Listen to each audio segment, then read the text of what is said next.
Hi everyone, I want to do an unrehearsed solution to the random walk problem that I assigned you, just to illustrate again what programming by intention looks like and how it leads to good decomposition of your programs. So I want to start with the thing that I care about, which is finding the average ending distance. So average end distance is, and then calc average end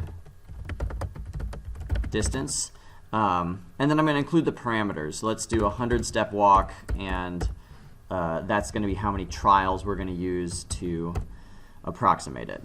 So not a string, probably a double if it's an average, and then this will be the number of steps, and this will be the number of trials. Great, so now what we really want to do is loop over a bunch of trials. So I'm going to call this trial num, and up to trials. Maybe I should have called that max trials. And then for each trial, let's see, what I'm trying to do is sum up the ending distances so I can find an average, right? So I'm going to make this a long, so end distance sum equals 0, and then we'll say end distance sum plus equals get end distance for walk, and then I'll give it the number of steps in the walk. Okay, so let's come back and write this in a minute, but that's going to take my whatever 100-step walk and return the ending distances. So then at the end, let's do return, and then I'm going to cast it to a double so that we don't have integer division, and it's going to be end distance sum divided by trials. Great. So now let's do that. Sure, that's fine. It's probably not going to be long, actually. Let's make it an int. Great. And then let's define x equals 0, y equals 0. All right, so now we're going to do another loop. I guess there's no harm in calling this one I steps. It's a little bit per your, well, I guess to be consistent, maybe I'll call this step num. It's up to you whether you think it's cleaner to have a meaningful name or cleaner to have just a short loop counter like I and j, because in some sense this requires more reading. It looks busier, so I think some people might think that that was worse. So let's do this.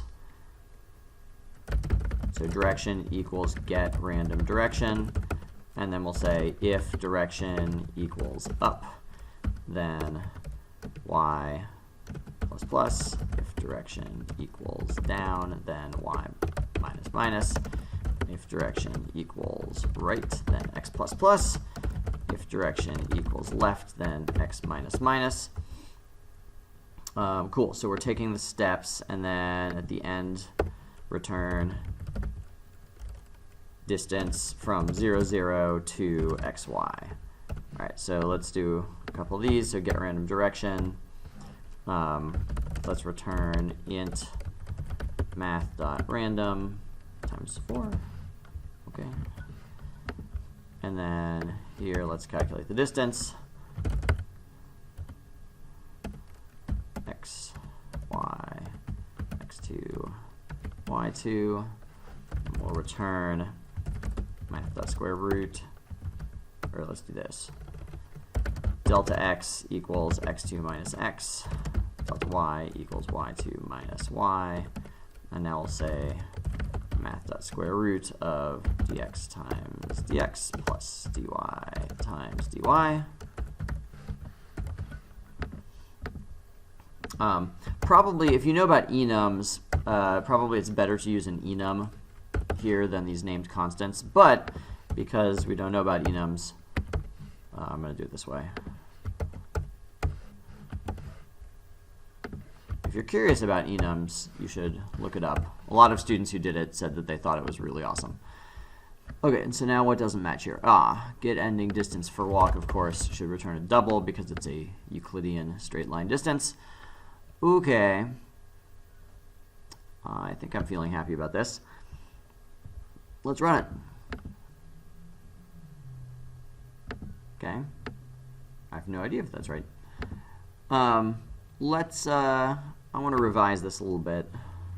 So I'm going to rename this max steps. And I'm going to rename this max trials. And now I'm going to rename this just trial. And now I'm going to rename this one just step.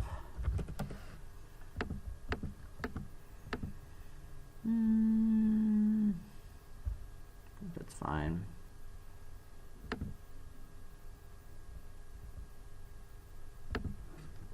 Maybe I'll name this distance sum, because end distance sum is a little bit redundant.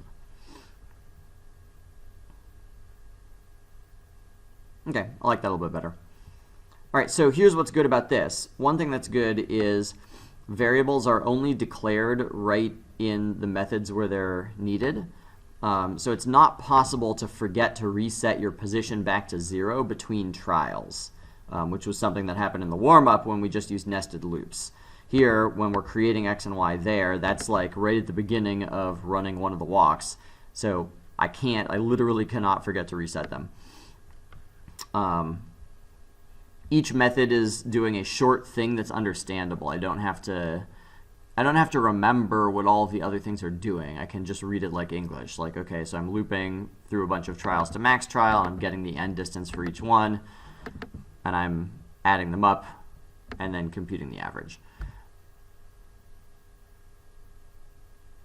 It's a little bit to your taste. Like maybe instead of saying get random direction, we could have just had the math.random statement there. That wouldn't have been bad. Maybe instead of having distance here, we could have just done the calculation. But for my feeling and for debugging purposes, I think it's nice to break these into pieces because that makes it easier to debug. It's a lot easier to check, like, is get random direction giving you outputs that make sense.